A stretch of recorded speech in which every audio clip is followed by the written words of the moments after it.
உருளைக்கிழங்கு குருமா எப்படி செய்கிறதுன்னு பார்க்கலாம் வாங்க. சப்பாத்திக்கு நம்ம இன்றைக்கி உருளைக்கிழங்கு குருமா பண்ண போகிறோம். உருளைக்கிழங்கு நல்லா கழுவிட்டு மண்ணெல்லாம் அந்த மேலே இருக்க மண்ணெல்லாம் போகிற அளவுக்கு நல்லா சுத்தமாக கழுவிட்டு இப்படி ஒரு உருளைக்கிழங்க 5-6 கட் பண்ணி போட்டு வேக வச்சு எடுத்துக்கோங்க.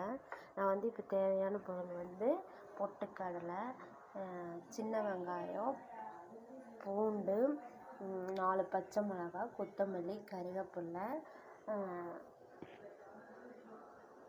கசகசா 1 ஸ்பூனு, சோம்பு 1 ஸ்பூனு, 3 பட்டை, 1 ஏலக்காய், 1 கிராம்பு, முந்திரி 5 எடுத்து வச்சுருக்கிறோம். அது போக தேங்காய் எடுத்து வச்சுருக்கோம். இப்போ எப்படி செய்யறதுன்னு பார்க்கலாம் வாங்க. பொட்டுக்கடலை இருக்குது, எப்படி செய்கிறதுன்னு பார்க்கலாம் வாங்க. உருளைக்கிழங்கு குருமா எப்படி செய்கிறதுன்னு பார்க்கலாம் வாங்க. சப்பாத்திக்கு நம்ம இன்றைக்கி உருளைக்கிழங்கு குருமா பண்ண போகிறோம். உருளைக்கிழங்கு நல்லா கழுவிட்டு மண்ணெல்லாம் அந்த மேலே இருக்க மண்ணெல்லாம் போகிற அளவுக்கு நல்லா சுத்தமாக கழுவிட்டு இப்படி ஒரு உருளைக்கிழங்க 5-6 கட் பண்ணி போட்டு வேக வச்சு எடுத்துக்கோங்க. நான் இப்போ தேவையான பொருள் பொட்டுக்கடலை, சின்ன வெங்காயம், பூண்டு, 4 பச்சை மிளகாய், கொத்தமல்லி, கருவேப்பிலை, கசகசா 1 ஸ்பூனு, சோம்பு 1 ஸ்பூனு, 3 பட்டை, 1 ஏலக்காய், 1 கிராம்பு, முந்திரி 5 எடுத்து வச்சுருக்கிறோம். அது போக தேங்காய் எடுத்து வச்சுருக்கோம். இப்போ எப்படி செய்யறதுன்னு பார்க்கலாம் வாங்க. பொட்டுக்கடலை இருக்குது, எப்படி செய்கிறதுன்னு பார்க்கலாம் வாங்க. தேவையான மசாலா ரெடி பண்ணிக்கலாம். சட்டி வச்சாச்சு. கொஞ்சமாக 1 ஸ்பூன் அரை மாதிரி எண்ணெய் ஊற்றிக்கலாம். இந்த எண்ணெய் இப்போ காஞ்சதுக்கப்புறம் ஒரு கையில் வீடியோ எடுத்துகிட்டு ஒரு கையில் செய்ய முடியல. எண்ணெய் காஞ்சதுக்கப்புறம் லைட்டாக இந்த 4 பச்சை மிளகா போட்டுக்கலாம். காரத்துக்கு ஏற்ற மாதிரி பச்சை மிளகா போட்டுக்கோங்க. நான் 4 பச்சை மிளகா போட்டிருக்கேன்.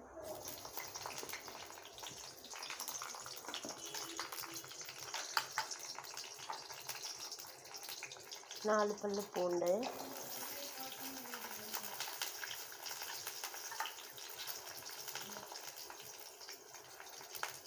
15 சின்ன வெங்காயம்,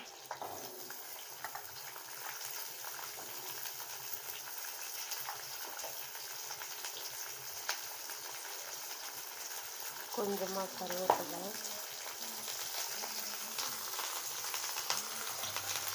இப்போ எதுவும் எடுத்துக்கலாம்.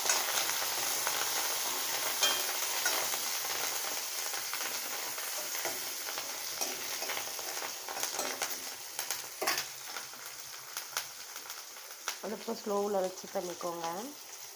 அப்போ தான் இது கொஞ்சம் தீ பிடிக்காமல் இருக்கும்.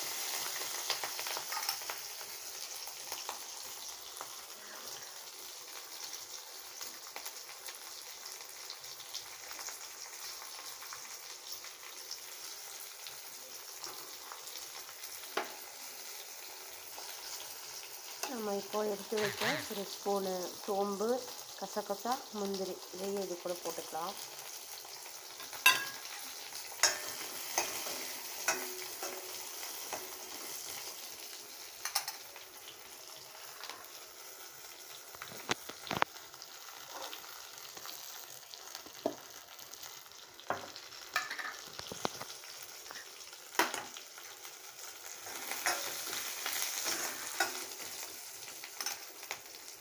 இப்படி கூட ஒரு கைப்பிடி அளவு தேங்காய் சேர்த்துக்கலாம்.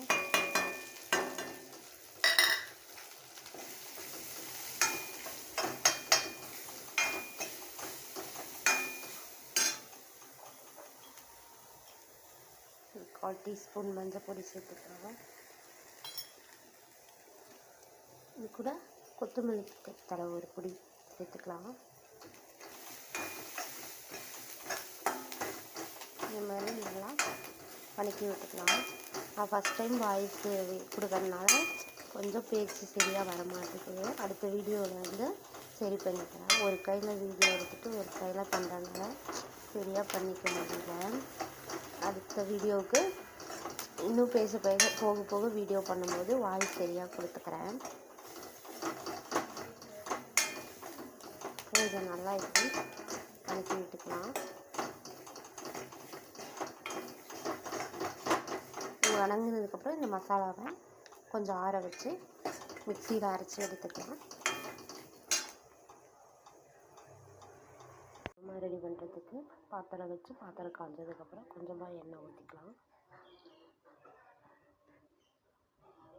அளவாக எண்ணெய் ஊற்றிக்கலாம்.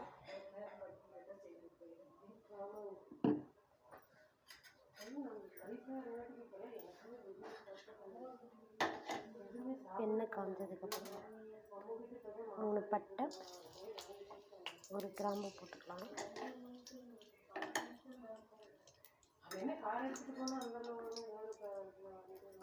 நான் ஒரு பெரிய வெங்காயம் கட் பண்ணி வச்சுருக்கேன். பெரிய வெங்காயம்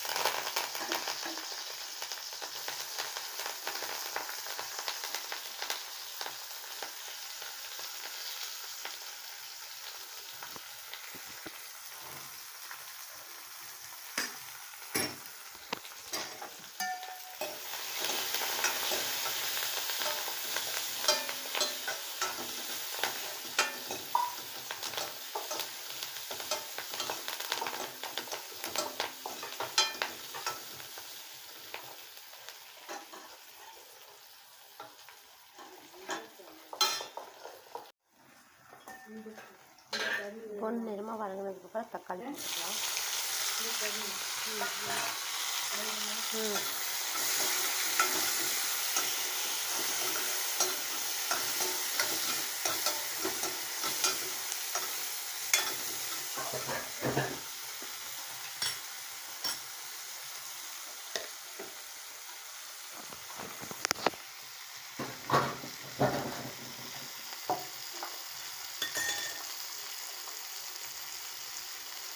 இந்த தக்காளி வதங்கிறதுக்கு கொஞ்சம் உப்பு சேர்த்துட்டோம்னா சீக்கிரமாக தக்காளி வதங்கிடும்.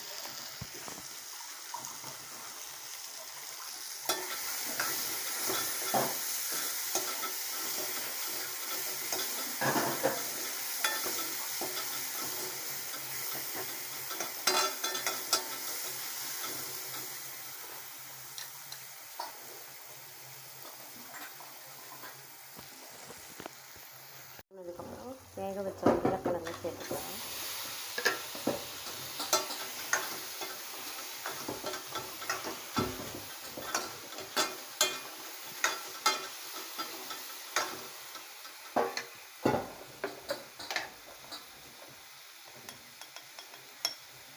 கால் டீஸ்பூன் மஞ்சள் பொடி,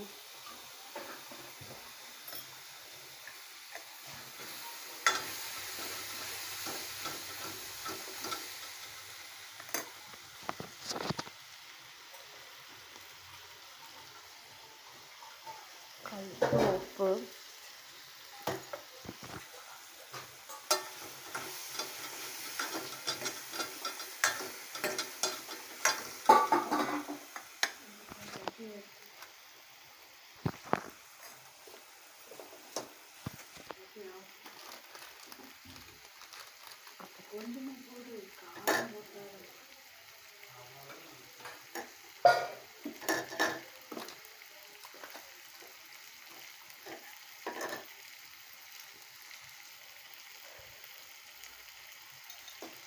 இப்போ நம்ம நைஸாக அரைச்சி வச்சுருக்க இந்த மசாலாவை இந்த உருளைக்கிழங்கு கூட சேர்த்துக்கலாம்.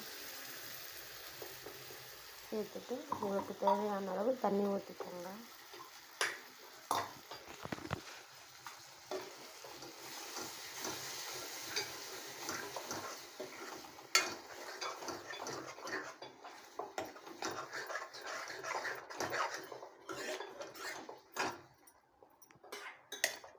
நான் கொஞ்சமாக கரம் மசாலா சேர்த்துருக்கேன்.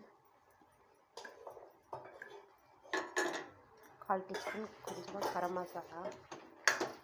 ஏன்னா பச்சை மிளகா காரம் அதில் இருக்கிறனால காரம் கம்மியாக தான் சேர்த்துருக்கேன்.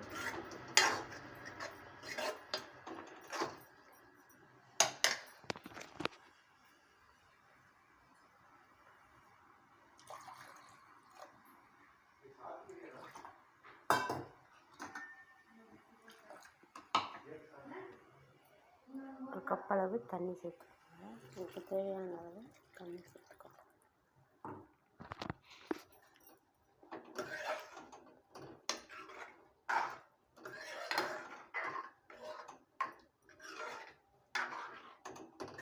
ஊற்றி கொதிக்க விட்டுறலாம். வச்சு இப்போ நல்லா பச்சை வாசம் போக நம்ம வற்ற வச்சு இது பண்ணியாச்சு. இப்போது மேலத்தில் கொஞ்சமாக கொத்தமல்லி தழை தூவிக்கோங்க. நான் பொட்டுக்கடல போட மறந்துட்டேன். நீங்கள் அந்த வெங்காயம் அந்த தேங்காயெல்லாம் வணக்கும்போது அது கூட ஒரு ஸ்பூனும் பொட்டுக்கடலை சேர்த்துக்கோங்க. நான் போட மறந்துட்டேன், எடுத்து வச்சேன், போட மறந்துட்டேன். ஓகே, இந்த வீடியோ பிடிச்சிருந்துச்சுன்னா சப்ஸ்கிரைபர் பண்ணுங்கள், லைக் பண்ணுங்கள்.